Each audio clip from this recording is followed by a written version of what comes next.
सुप्रभात, नमस्कार। मैं सुधा सक्सेना। हम सब ने अपने जीवन में समय समय पर अनुभव करा होगा कि हम सब लगातार किसी कार्य के लिए प्रयत्न करते हैं और नहीं होता, लेकिन अचानक ही कुछ ऐसा होता है कि हमें ईश्वर पर विश्वास करना होता है।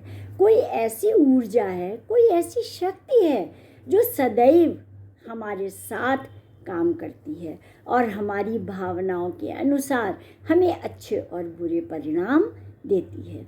आइए आज परमात्मा की शक्ति पर ही कुछ चिंतन करते हैं।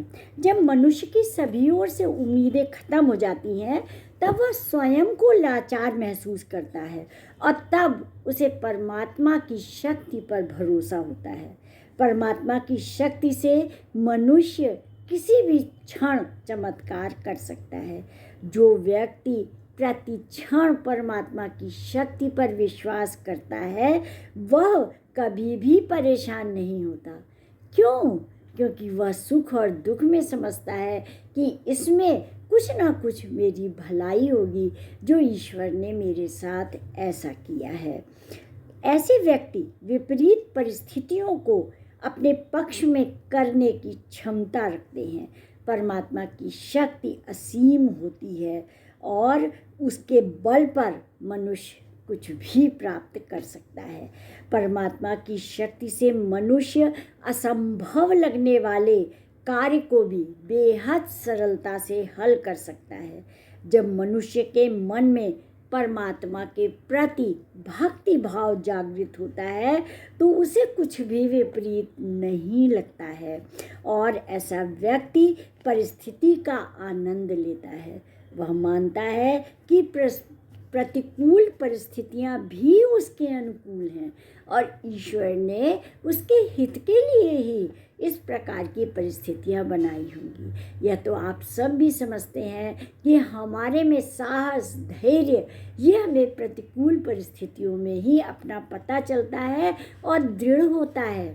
हम साहस और धैर्य प्रतिकूल परिस्थितियों में ही सीख पाते हैं, क्योंकि उनको बर्दाश्त करने के लिए हम अपनी अंतर शक्ति को जगाते हैं और तभी हम उन कठिन कार्यों को कर पाते हैं। ऐसे में मनुष्य को लगता है कि प्रत्येक कार्य परमात्मा की इच्छा से ही हुआ है। इसके विपरीत परिस्थितियों में भी जरूर उनके हित में होंगी। ऐसे व्यक्ति अपना सर्वस्व परमात्मा पर छोड़ देते हैं और उनके जीवन में बुरा समय भी आता है तो वो उसका मुकाबला धैर्य और साहस से करते हैं। मनुष्य को हमेशा यह बात ध्यान रखनी चाहिए कि उसके विकास का आधार आलस्य नहीं, बल्कि विषम परिस्थितियां हैं। क्योंकि विषम परिस्थितियां में हमें कठिन कार्य करने पड़ते हैं। अपनी कार्य की क्षमता हमें बढ़ानी पड़ती है, विवेक का प्रयोग करना पड़ता है और विवेक का प्रयोग करने से, विवेक होने से निश्चित रूप से हमारी मानसिक शक्तियाँ बढ़ती हैं। जब मानसिक शक्तियाँ बढ़ती हैं तो शारीरिक शक्ति बढ़ना अनिवार्य है और वो बढ़ ही जाती हैं, स्वयं ही बढ़ जाती हैं। इसीलिए विपरीत समय में संताप करने के बजाय डट कर मुकाबला करना चाहिए।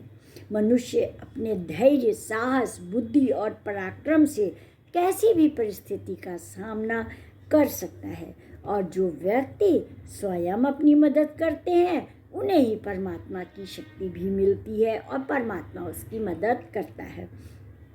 इसलिए मनुष्य को जीवन के हर मोड़ पर सीखने का भाव और कठिन परिस्थिति को जीवन में आगे बढ़ने के अवसर के तौर पर देखना चाहिए कि उम्र के हर मोड़ में अलग अलग चुनौतियां होती हैं जिनका कि हमको सामना करना पड़ता है और यदि हम उन चुनौतियों का डट कर सामना करते हैं तो निश्चित रूप से हम आगे ही बढ़ते जाते हैं। मनुष्य को अपने जीवन में प्रत्येक क्षण परमात्मा की शक्ति की आवश्यकता होती है, इसीलिए उसे हमेशा ईश्वर को याद करना चाहिए। फिर चाहे वह सुखमय जीवन हो या फिर जो है तो दुख हमारे ऊपर हो। कवि कहता है कि दुख में हर कोई परमात्मा को याद करता है, लेकिन सुख में नहीं। यदि मनुष्य सुख में भी परमात्मा को याद करे तो उसे दुख नहीं होगा। क्यों? क्योंकि यदि हम सुख में भी सतर्क रहेंगे, हमेशा उस अनंत शक्ति को अनुभव करेंगे, तो कभी भी हम जीवन में गलत कार्य नहीं करेंगे, कभी भी हमें मानसिक दुर्भावना नहीं पैदा होगी। और जब ऐसा नहीं होगा तो हम सदैव प्रसन्न रहेंगे। तो आज इतना ही। आप सबने मेरे चैनल को लाइक और सब्सक्राइब किया है, उसके लिए आपका अतिशय धन्यवाद। नमस्कार।